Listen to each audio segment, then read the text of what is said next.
আসসালামু আলাইকুম। PSC roadmap অনুযায়ী ৫১তম বিসিএস সার্কুলার নভেম্বরে, পরীক্ষা জানুয়ারিতে। প্রস্তুতি নিয়েছেন কম অথবা বেশি?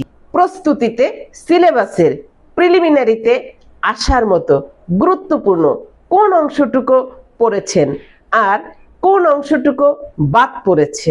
বিভিন্ন বিসিএস এ প্রশ্নের ধরন কতটা বুঝেছেন? কোন বই পড়েছেন? বইয়ের কোন অংশটুকু গুরুত্বপূর্ণ মনে হয়েছে? বিসিএস এর এই জার্নিতে শিক্ষক, ক্লাস, পরীক্ষা, নিজের ব্যক্তিগত পথ চলা, সাফল্যের সিঁড়ি, ৫ মাস সময়ের প্রতিটি সময়কে কাজে লাগানোর দিক নির্দেশনায় ১ ঘন্টার ওয়ার্কশপ আগামী ১১/৯/২০২৬ রোজ শুক্রবার বিকেল ৩টায়। আসন সীমিত, আজই রেজিস্ট্রেশন করুন।